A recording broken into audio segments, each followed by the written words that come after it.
are you being honest with yourself, right? Like, are you truly being honest with yourself? Meaning, do you really want it? Do you really want something? Are you truly desiring something? Are you trying to truly achieve it for the right reasons, or are you lying to yourself?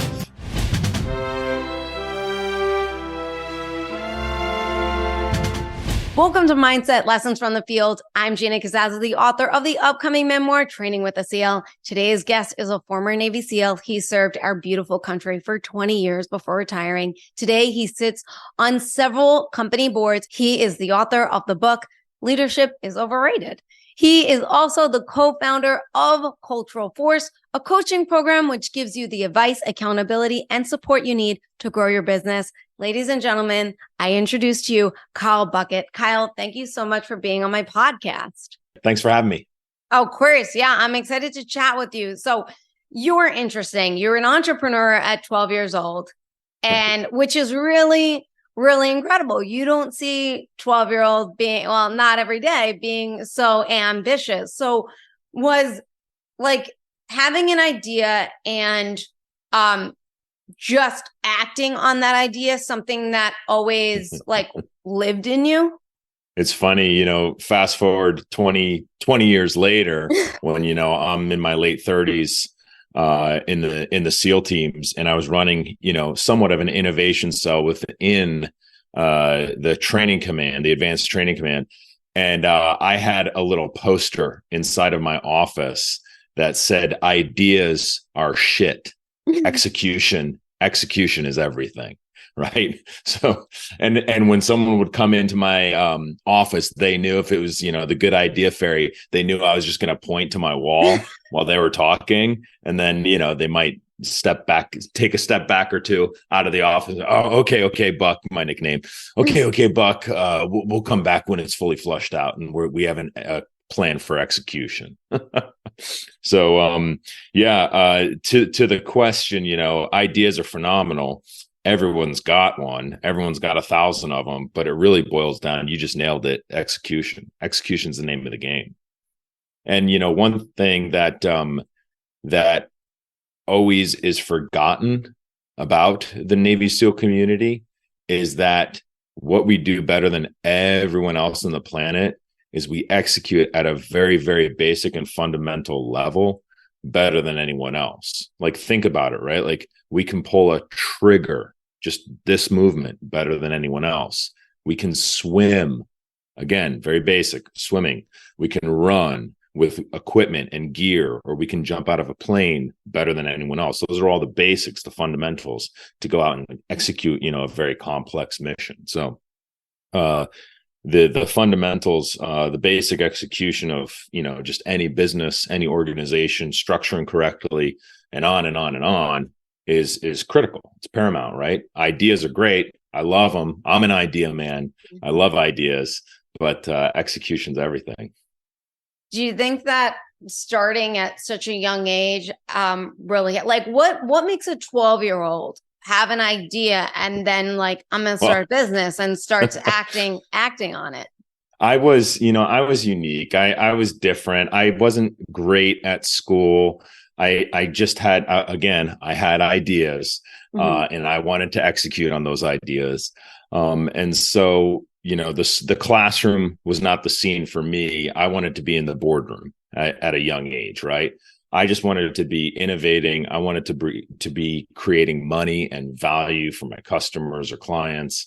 And so for me, it was just that desire. And honestly, if I could dissect where that came from, it would be challenging. I think it was, I was surrounded in a very academic home. My brothers and my sister and my parents and my aunts and uncles. I have doctors, double, majors in my family. It was a very academic family that I came from. And so I found myself like, hey, I'm not really into this. This isn't for me. I know I'm not going to do great at studying how the prescribed old plan is of going to school, then going to, college, or a community college and then going to get my master's or my doctorate, I know I'm not going to excel in that arena. That's just not how I learn. I learn by actually getting my hands dirty, getting my hands greasy, and that's how I learn.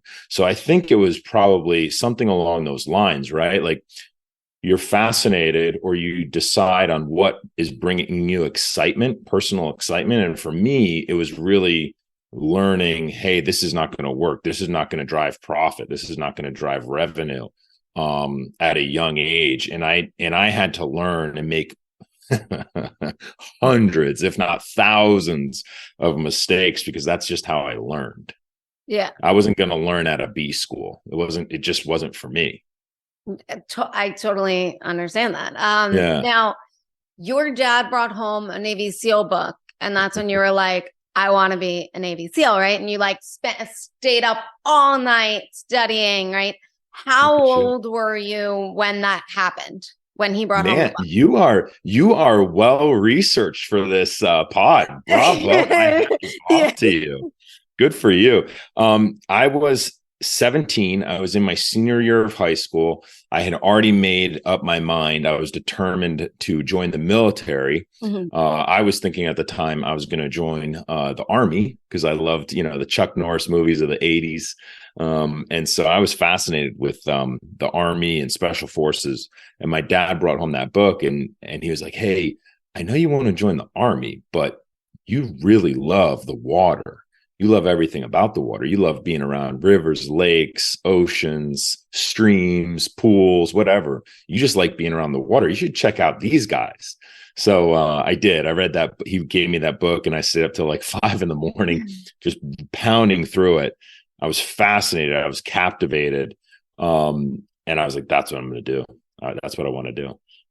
So then on your 18th birthday, the very day you Yep. turned 18, you signed your Navy SEAL contract. I skipped school. I skipped school. My mom was very not happy. She was very pissed.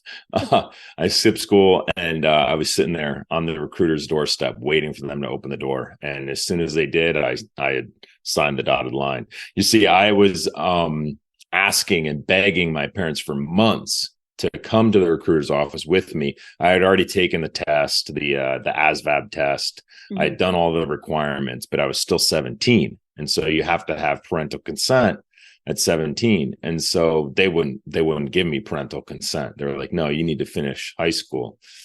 And obviously I didn't want to. So there I was, the morning of my 18th birthday, which for the listener, it was in February of my senior year of high school. So I obviously still had, 5 months left, really. Did you finish school? I did not. No. I did not. And it's funny. I joined the Army, but I got to go back. I got to give credit where credit is due. My parents, God bless them, they're amazing. They just put through hell and high water to give me and my brothers and sisters a great education at a private, very small academic parochial school where my mother actually taught. And so I did have a good education that enabled me to score very high on the ASVAB test. The Navy actually were like, hey, do you want to come and be a nuclear, go into the nuke program?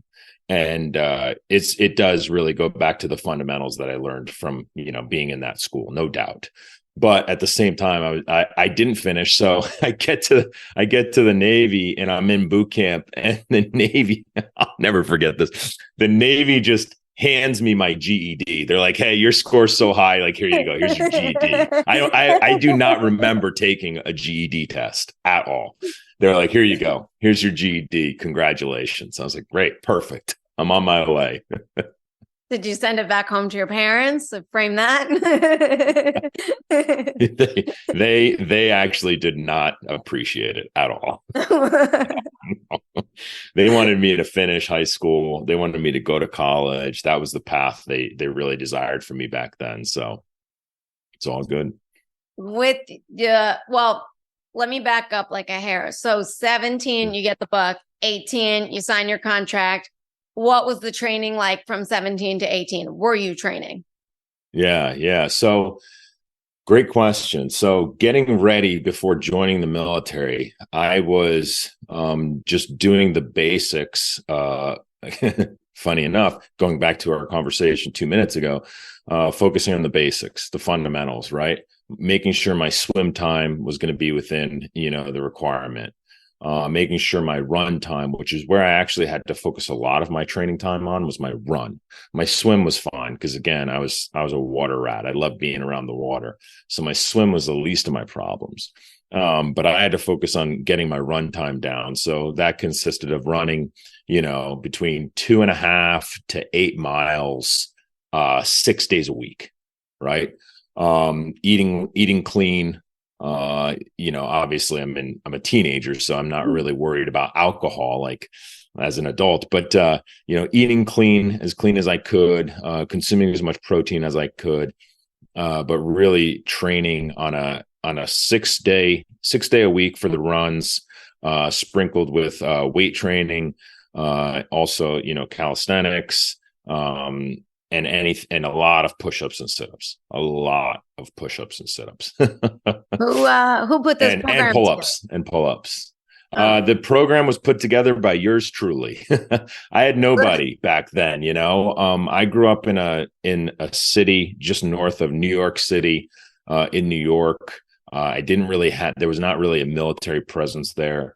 I didn't really have anyone in the network to kind of reach out to. I definitely didn't even know a Navy SEAL or know anyone remotely close to the Navy SEAL community. So I had no one to ask.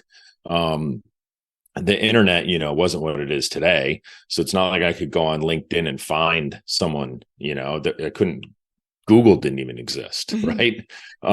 So it was challenging. And so I just literally I found the basic requirements from the Navy recruiter. They gave me the basic requirements and I just built a program based around that. Okay, if I can just get through these basic requirements, if I can just do the timed run, the timed push-ups, the sit-ups, the pull-ups, the swim, if I can just let me just focus on that for now, the rest will come. So I really just put all my effort into making sure I could do a great, physical test. Where'd that self-discipline come from to show up for yourself every single day, to put out when I'm sure there were days you didn't want to. I mean, there are days where it's a gym day for me. I'm in the car and I'm waiting 30 minutes just to go inside. It's like, I made the journey here. So how do you do it? How did you do it at such a young age? Because I just feel like, especially as a teenager, it's so much easier to not show up for yourself. Yeah, it's such a good question. I talk about this a lot with, organizations that we work with, or teams that I'm working with or leading.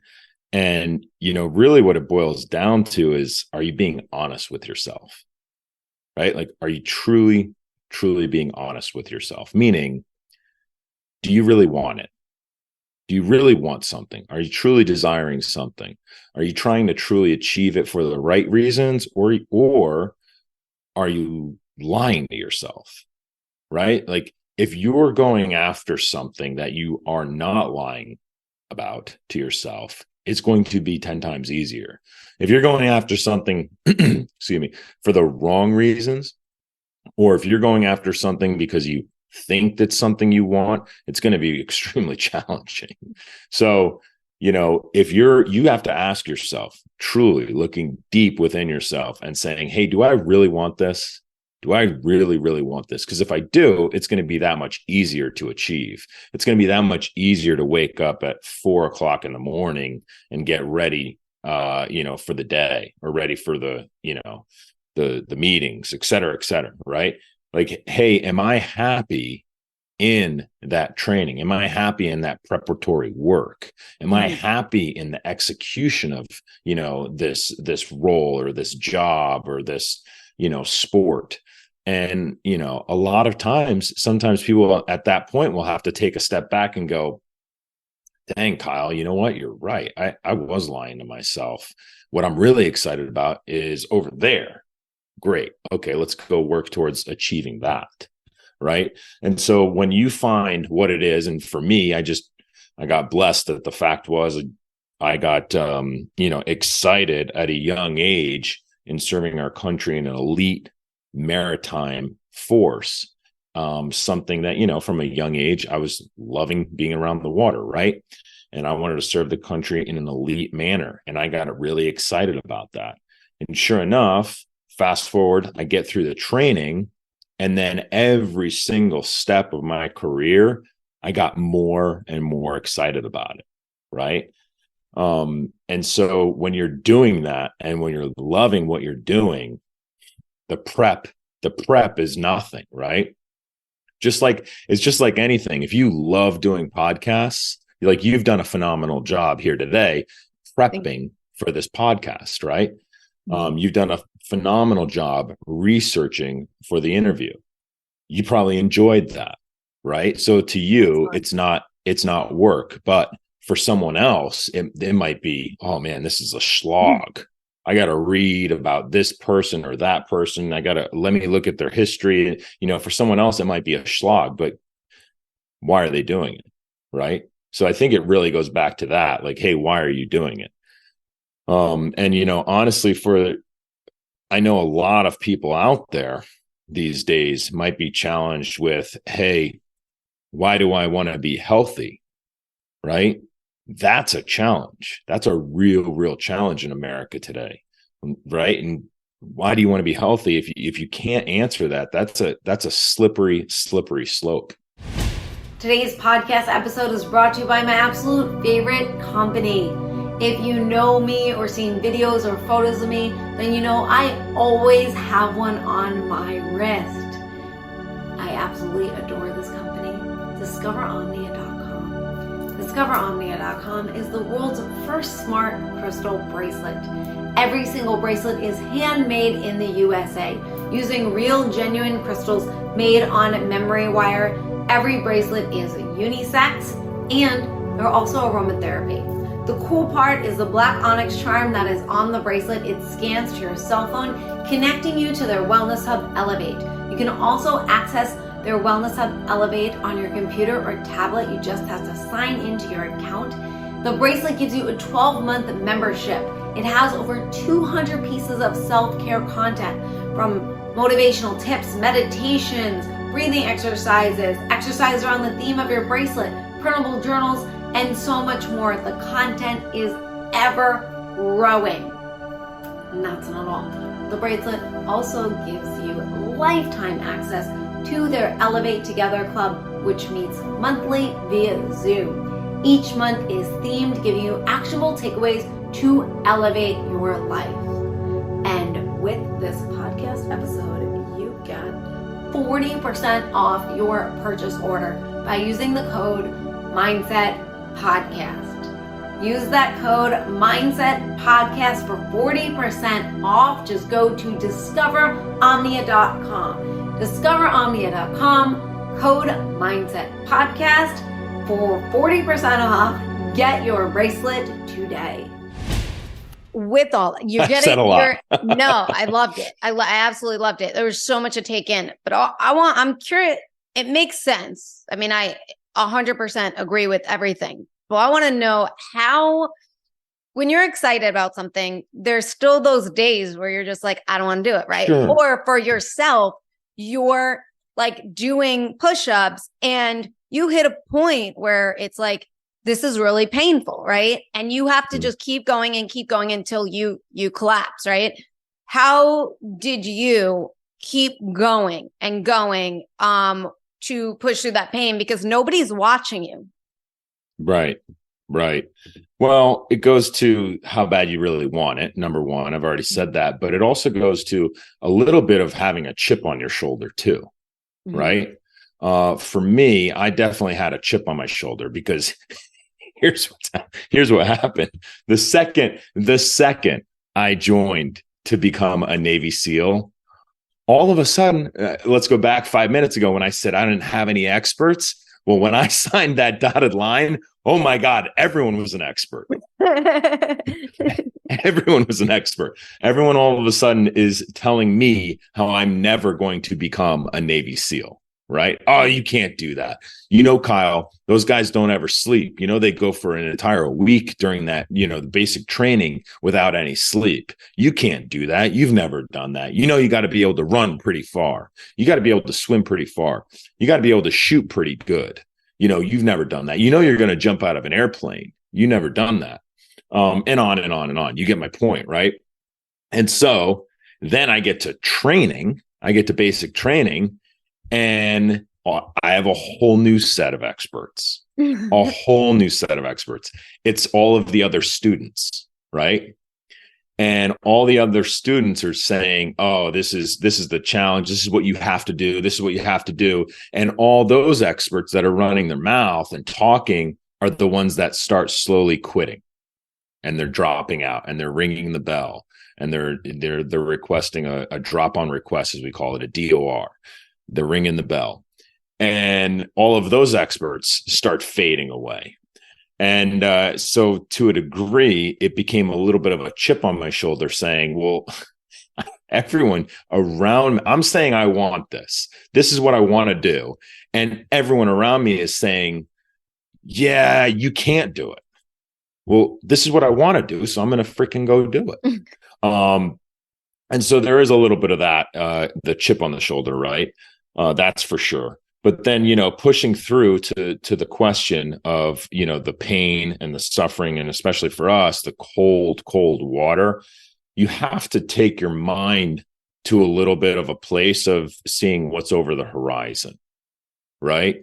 Mm-hmm. For example, right, when I am starting a new company, there's one part of that I really hate. There's a slog that I really hate.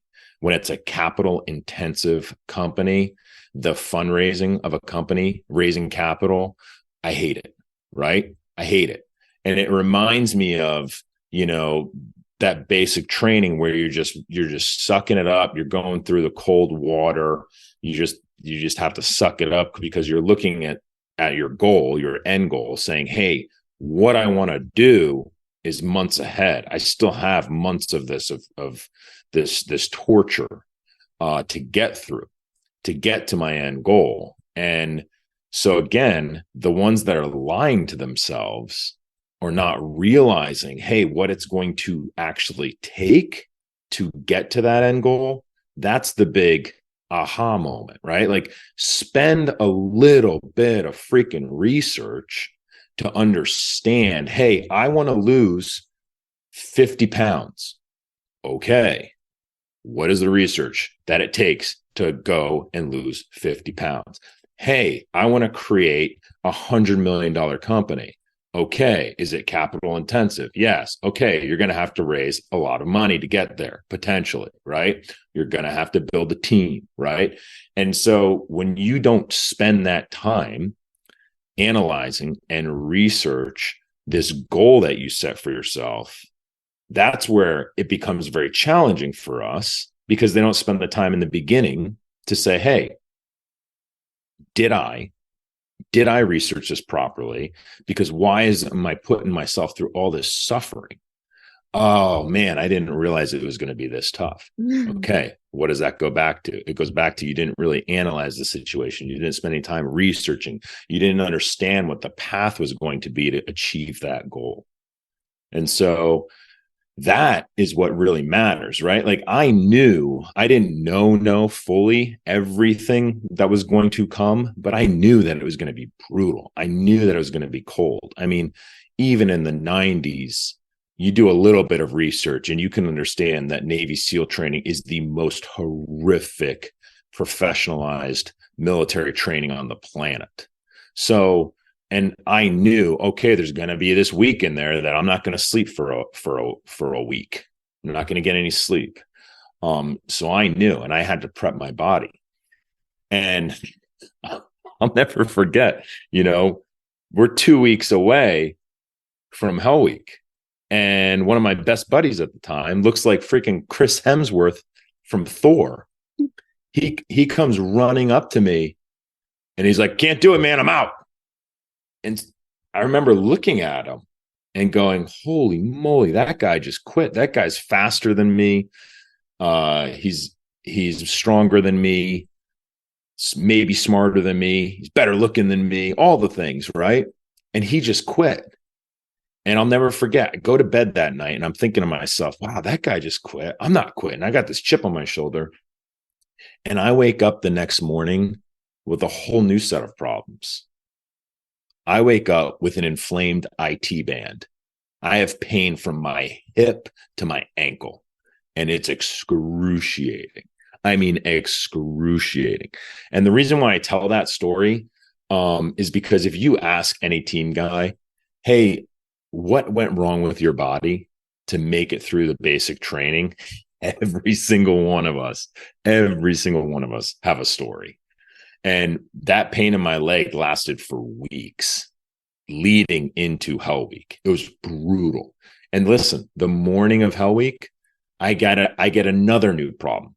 I wake up the morning of Hell Week, we're getting ready, and I'm like, all right, tonight's the night. I wake up and I have a whole new problem. I developed 102.5 degree temperature. Oh, I'm running hot. I feel like crap. And I go to the medic and I'm like, and he's like, what do you want to do? And I'm like, well, I'm not giving up. They're going to have to kick me out. I'm not giving up. I'm pushing through. I made it this far. Right. And the point of why I say all that is I was never lying to myself. Like I knew everything was coming. I knew all of the pain was coming. I knew it was going to be excruciating. Right. But I had the end goal in mind. I wanted to get to the point where I could go and serve our country and operate in that manner. And I couldn't do that without getting through this phase. So let me ask you, as you tell these stories, because from my research, you got let go the first time. You got kicked out because of underage drinking. That's so right. Is this the first time? So is your story right now your second time or your first time? That one's the second. Yeah. Second. So when you were ready to go, at what point did you end up getting kicked out? Like So let's back up. So I get kicked out at a young age, right? I went right through basic military training, boot camp, the Navy's boot camp, and then right to buds. And so, I'm 19 at this point, and 19 underage. And so I went out on the island. I was on the island actually, and I got kicked, and I had a beer, literally a beer. Wow. And I wasn't a drinker back then. It was probably one of the first times, honestly, I'd ever consumed alcohol, but it didn't matter because I was underage. So immediately I was removed from training, and rightfully so. There's a no alcohol policy, especially underage drinking, as there should be. And so I had to go serve the military, and I actually did 3 deployments before I had to then I got to come back a couple of years later. Now, did you know that you were going to be able to go back and give buds a second shot? Like, did you know that?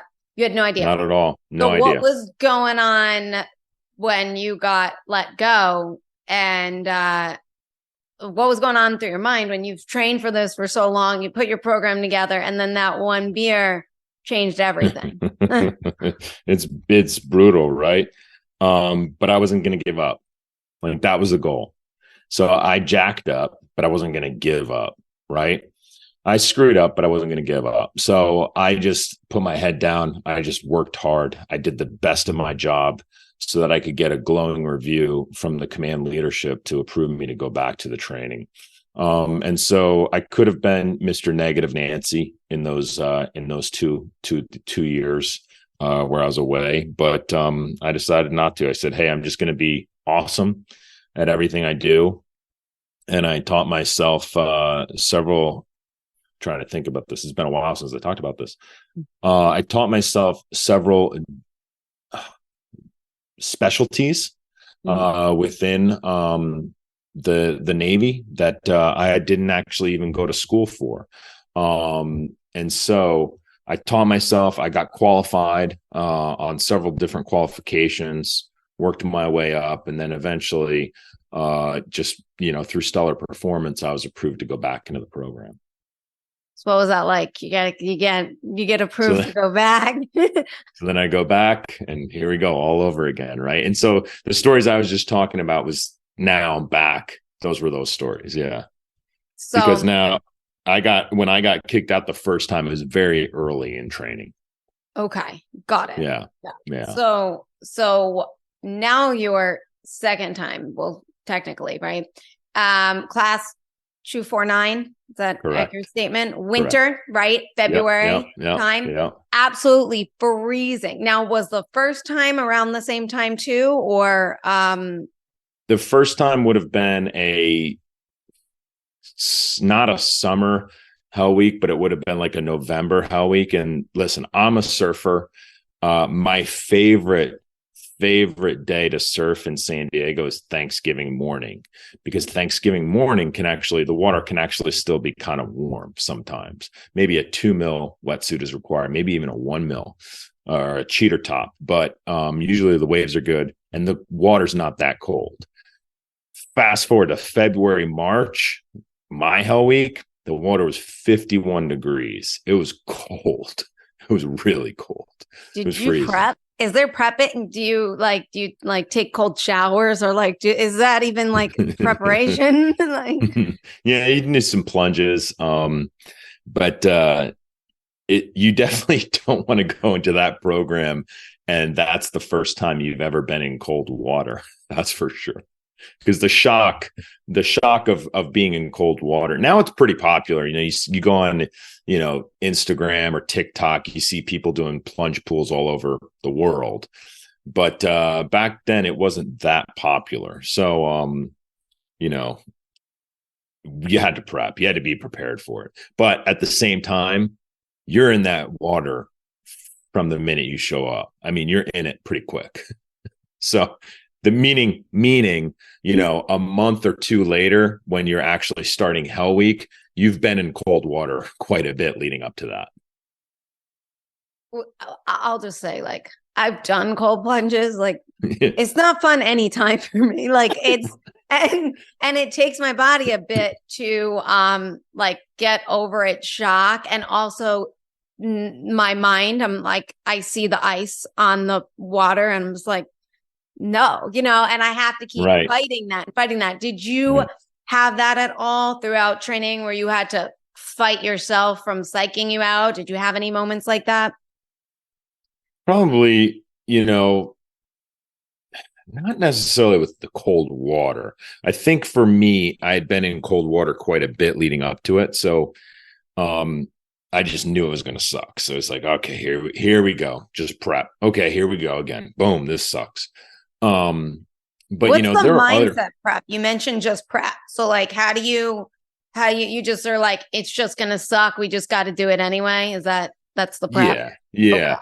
And when I believe, this is just me, I'm not speaking for everybody, but I believe when you start over analyzing everything, it's going to make it 10 times harder, right? When you're Yeah. sitting there and you're just talking to yourself and talking to yourself and talking to yourself and talking to yourself and prepping and prepping and prepping, it's like, hey, eventually, again, back to my board, my note in my office, ideas are crap, execution's everything, right? Like, just execute, just get in the freaking Mhm. cold water. And yes, it sucks, but when you're sitting there and just prepping your mind and you're not executing, you get into this mode, this mentality of over analyzing everything, I right? know, I Some know overanalyzing. I'm a woman. That's what we do.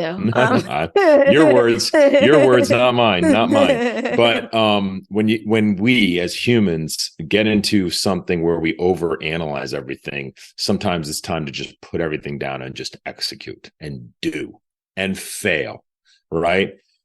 There's nothing wrong sometimes with failing. We learn from our mistakes so much. We learn from our mistakes so much, right? More so than we do our successes a lot of times. And so, you know, you got to be prepared to not be afraid to fail. And one thing that we do in SEAL training is we ensure and we look for the candidates who are not afraid to fail, right? That's what makes us so successful, is we screen out the ones who mentally, they have to win. They have to win. And when they can't win, they quit. Those are the individuals that don't make it through our training pipeline, because it really messes with their head. Right. So, because they're over analyzing, like, how can I win this? How can I win this? And winning becomes the goal, as opposed to just executing and learning from your failures. Right. And the reason we do that is because when a mission is at its worst, right? Are you just going to give up when you didn't win? Or are you just going to keep going and just keep readjusting and executing and trying to figure out a new solution? It really jacks with the human mind when you are so focused on winning. And what do? Right? We attract individuals from the best. I mean, the best, the high school quarterback, the star, right? That's the kids that are showing up to Navy SEAL training, the track and field star. Those are the ones that are showing up. And a lot of times those are also the ones that are quitting because of that mind shift of, oh man, there's no way to win this. I can't win this. It doesn't end. It just keeps going for months on end. This training's brutal, right? And so when you're in that mentality of over analyzing something and focused on, hey, I've got to win, it can be problematic. It can really mess with your head. You mentioned, I believe in one of the interviews I was listening to, like, it was, I don't know if you mentioned something about it being easier, like, to shut off because there's so much going on, there's you have an action that you're doing. You're always doing something. You're in pain. There's just a lot going on where you really couldn't think but execute. Right. Is that a true statement? Yeah. Just execute. And what do you do when you fail in that execution? You learn. And so you don't do it again. So, I mean, the big thing is we also give the students multiple chances, multiple opportunity to learn from their mistakes, right? And then we just keep compounding problems, new problems, new problems, new problems, so that you're constantly learning. You're learning how to get through failure, but you're also learning how to adjust and not make the same mistake again, right? But that can mess with someone's head when they're always failing. Yeah. Right? It can really mess with an individual's head when there's like no path to success. Man, they're just going to figure out a new way to make me fail. That's right, buddy. Get back in the cold water. So how do you, how do you stay calm and not frustrated? If that's a thing, like, to get back up from failure and get back up and get back up when you're going to constantly keep failing the whole. For me, I think about the humor in it. Me and my buddies will talk about it, and I always regard it as like the funniest 6 to 8 months of my life. Mm-hmm. Like, there's just so much comedy that happens and transpires, right? And years later, someone will come up to me and they'll be like, "Hey, Buck, remember when this happened?" I'm like, "Oh my God, I totally forgot about that." And so, focusing on the comedy, focusing on, the laughter, on your buddies that are going through the pain and the misery, the team that's going through the pain and misery of that failure together, and saying, all right, buckle up, Buttercup. Let's come together. Let's lock arms. Let's figure out a solution on how we can get to a path of success. That's just one way. I mean, smiles are contagious, right? They really are. And so when you just focus on, hey, what's going to be, that resilience, what's going to help us with adaptability, I believe one of the biggest things is going to be, just smiling and supporting each other and patting each other on the back, encouraging one another. And when you do that, you realize, well, it's what made us one of the most highest performing teams in the world. It's really what made us one of the most highest and lethal, best performing teams in the world. is really about, it's not our strength necessarily at the individual level, right? It's not our intelligence at an individual level. It's really about our willingness to be there for one another. How do you develop this? Like, how do you develop that, I guess, resiliency to just keep on going, to keep on showing up, to staying positive, to not overthink, to keep executing, and just to stay calm? It really matters on your goals. Are your goals aligned to the effort, or is your effort aligned to the goals? Because where everyone will get frustrated and will lose a lot of motivation, I've seen this 1,000 times, is when their effort is not aligned to their goals, right? So they're spinning the wheels, like, a hamster on a wheel, and working their butts off. And then they're not coming anywhere close to their goals because the effort wasn't necessarily aligned to it.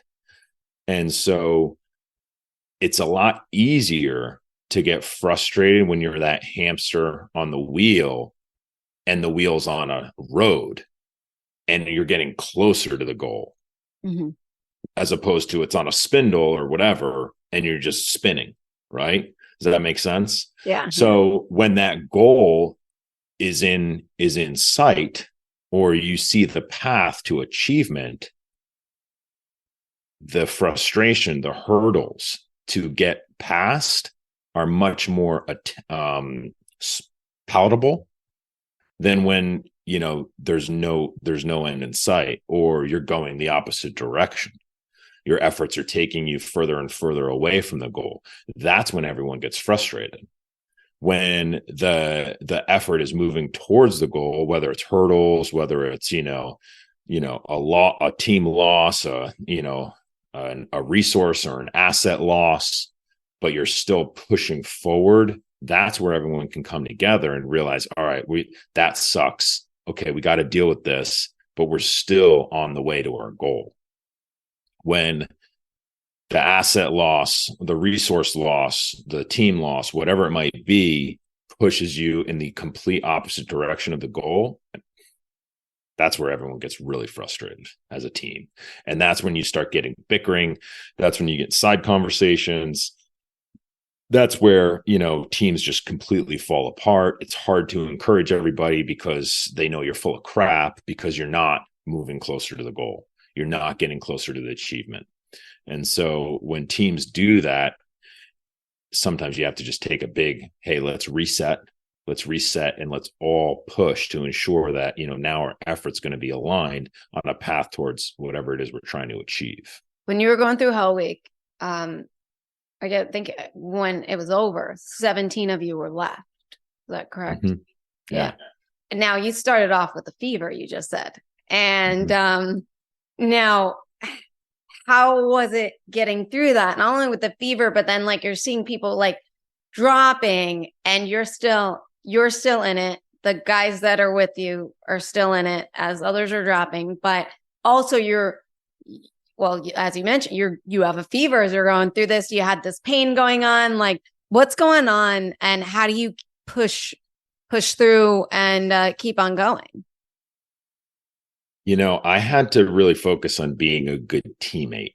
I had to focus at that point on, collaboration, if you will, communicating swiftly and efficiently with the team, and really just being around, right? At this point, no one was envious of we should probably back up, actually, now that I think about it.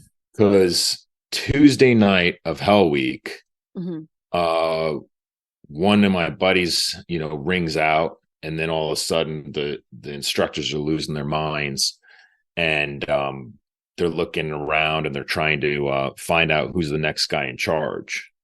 And lo and behold, I didn't know it, but it was me. I was the next leading petty officer, the tactical lead, if you will, up in the chain of command, and I didn't know this. So now here I am, all of a sudden, I need to focus on being a great teammate. I need to just make sure I can get through the training. But now all of a sudden I've got added responsibility. Right. And so nobody's looking to me with envy. It's the exact opposite. It's a very, very unique position. It's a very unique position. No one necessarily wants it because every time the class screws up or isn't following directions, the OIC and I would pay for it. If we missed a timeline, if we missed, a head count or whatever it might be, they would punish the OIC and I extra special, So at that point in time, come Wednesday morning, I'm just focused on trying to be a good teammate, collaborative, and encourager, and being good on my communication, right? And so what I had to do, at least this is what I did. I just started being the encourager, the cheerleader, the jokester, if you will, patting everyone on the back and just repeating, "Hey, we got this. We're crushing it. We can do it. We're almost there." And to my point earlier, we got to a place of, I think, laughter. I mean, we were laughing a lot already, but we got to a place of laughter where, no one quit. So it's pretty cool. Wow, that is really cool. I want to usually focus on training and stuff because I really feel like that's where your mindset is really to start. It's getting strong. You also are understanding how strong your mind is, and everything over the body. You said something that I want to touch base though on two things. One was something about like, you talked about business and it was like, you don't realize, but like, there's a lot of training involved for being a SEAL, like to get to the level that you're at. And when you're always like, and when you graduate and everything, it's constant training. It's constant learning. It never ends. Right. Right. And it's the same thing, like, as you mentioned, like in business or with the team or the people that we're with, like, it's not just like you train them. It's like, it's a whole journey of them developing. And through your book, through the book of Leadership is Overrated, from what I thought, it was really interesting on the fact that could your company survive without you? And it really boils down to your team, your whole entire team. And right. What you talked about was how you focused on everybody else and laughed and joked and did all that. Is that when you started to learn and develop the whole leadership is overrated and it's more about everyone and the team? And then I want to know more about the whole developing people and how we develop people. Got it. Yeah. That's exactly right. You nailed it. That's exactly when I started understanding that this old maniacal, leader sitting on top of his castle, it might have worked, in ancient kingdoms, but it's not gonna work in today's society, and it doesn't work well, honestly, in general. You can actually get a lot more productivity, increased profitability, et cetera, from teams who are self-led, teams who are loving to come in to work, loving what they do, and on and on and on. So, we started focusing on, hey, how do we create an environment that can do that? How can you create an environment of self-led teams and organizations that will really thrive, right? And so, to that end, I mean, wrote a whole book on it. Yeah. Yeah. Where you want to go from there? Well, I want to know I wanted to know really from that story, like where it started. And for me, listening to your story, it felt like that's where this book this idea of leadership is overrated got developed. And how is it when I come from the film business, okay? Like, right. There's a lot of egos there. Sure. And it's like usually like when you get to that very top, it's the people below you, the peasants. Um, and Right. you don't treat them really well and everything like Sure. that. And I also used to back in the day, like work in a restaurant, and I worked in 2 restaurants, and one treated their employees amazing. You were important. So I wanted to be there. I wanted to work. And then the other one didn't. And Right. they treated the customers that came in more important than us who show up every day for them. So I didn't care as much. I cared for myself because I don't like to let me down and not do a good job, but I didn't care so much for them.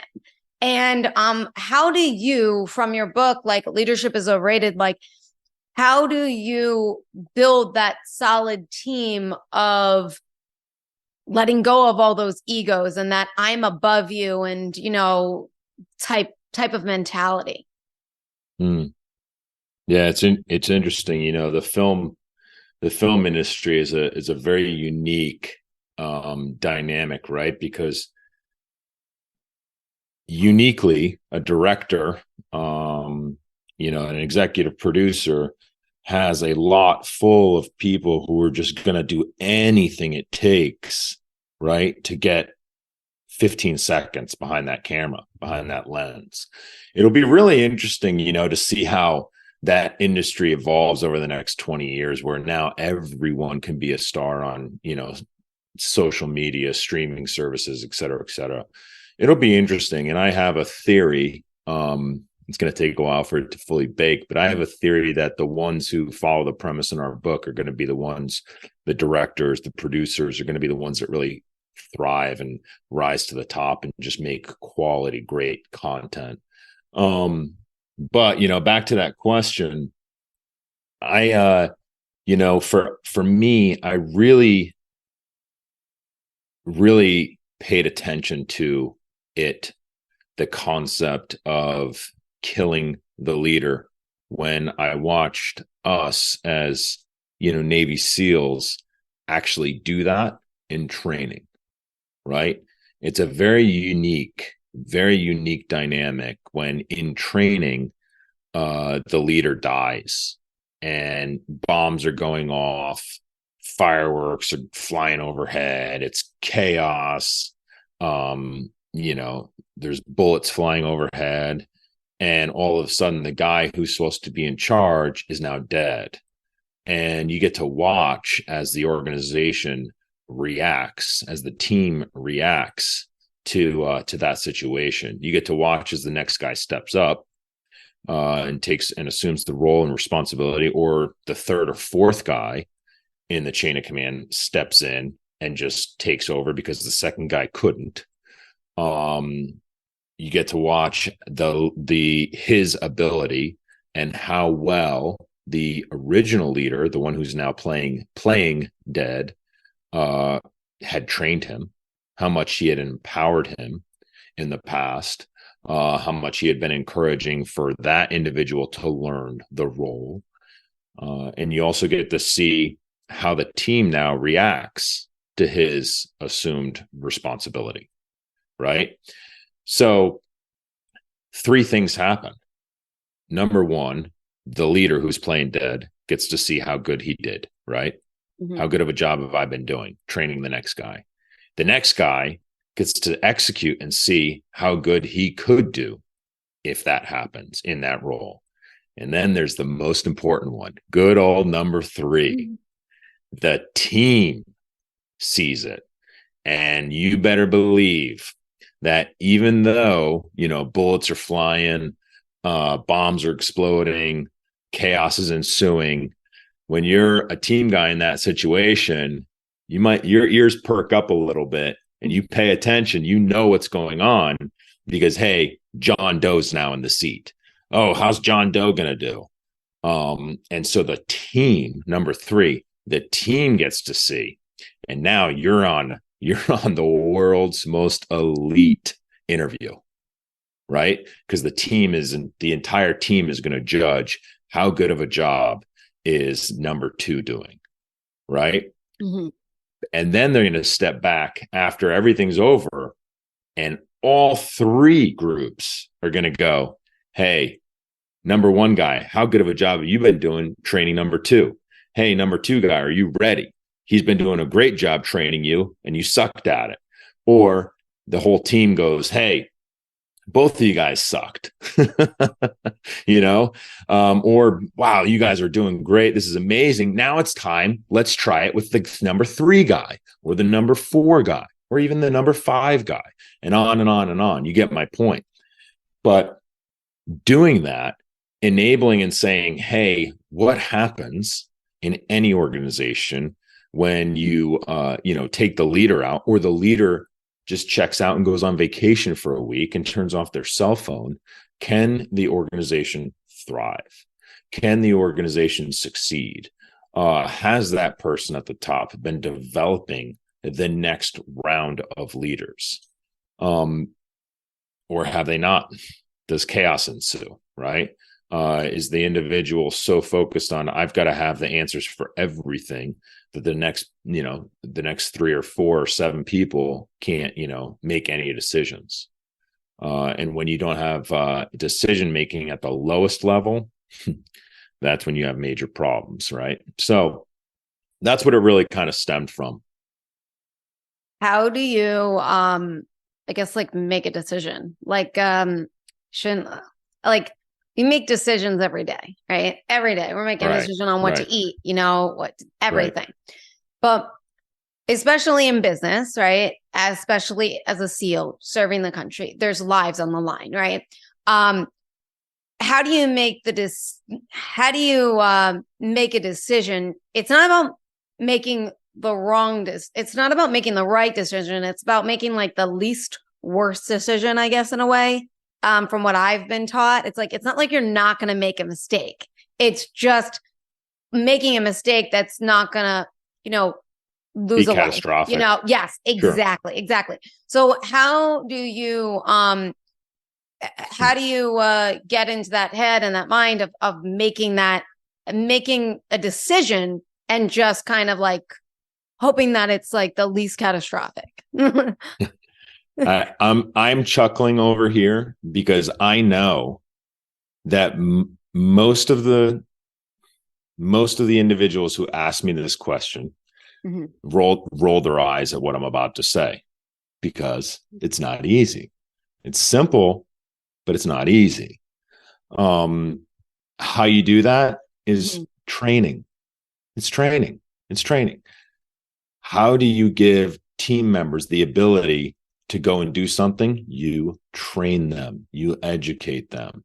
If you've never made a decision or an action, for example, and all of a sudden now you're requested to do it, I mean, in a real world situation, that could be catastrophic, right? Like, I'm not going to hand you the controls to a helicopter because you've never trained for it. Right? Like, I wouldn't just say, hey, here you go, Gina, fly this helicopter. Well, no, you've never trained for it. Just like, hey, I'm not going to tell, this grad student, hey, I want you to write up this contract for this acquisition. He's never done it before. No one even trained him, right? So it all goes back to training and then understanding, hey, what are the capabilities of said individual before you put them in that spot, in that room. We in corporate America, and trust me, I get it. I was a CHRO. I understand. We often want to just hire someone that's already trained, right? That's the path of least resistance, or so we think. Hey, let's just hire into it. But, we always joke. We get asked all the time, wow, you guys are so elite. Let's pick your brains, Navy SEALs. And then we go out and we turn around. You don't hire a Navy SEAL. We train them. We create them. Companies nowadays are so afraid to create professionals, to create teams, right? And so it can be done. It's done at the most elite level, right? It's done at, athletic organizations. They do it all the time. They train, and then all of a sudden they become really good, right? It's it's done all across the world.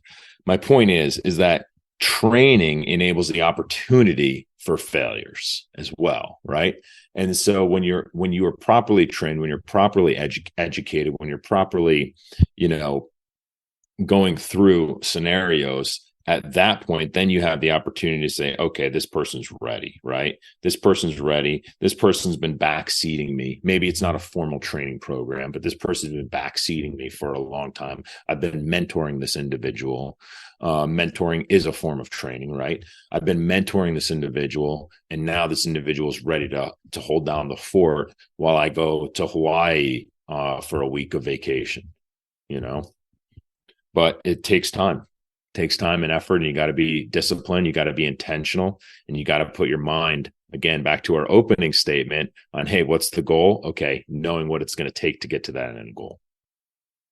What do you have? What else? Anything else you have to share that can help others improve their lives, or anything that you learned in training? Obviously, we talked so much about leadership that you learned in training that, you wrote a whole book on it. Is there any other tips and things that happened to you that impacted you so much that it's something that you use on an everyday basis? Yeah, I think many times a lot of us think that, I'm in this role or I'm in that role. There's not a lot of opportunity for me to be a leader there, Mr. Kyle, right? And I would argue exact opposite. There's plenty of opportunity for great leaders. And where it all starts with is, what we talk about in our book is being, empathetic, just being kind, not being a jerk, and really understanding how you can better the team, how we can all come together and be great communicators. I've worked with so many organizations, right, where you have individuals in certain key leadership positions. Literally almost every position you can think of in an organization, right, where there's someone there that, yeah, great, they're a great subject matter expert, phenomenal subject matter expert, but they're a horrible leader. And you can see it with their attrition within their team, right? And so my point is, if you are an individual thinking like, oh, I'm an accountant, I'm a financial planner, I'm a chemist, I'm a science, whatever it is, I'm a janitor, whatever it is. My point is that you can take your capability to the next level. You can be a great leader and start on the branch that you're on.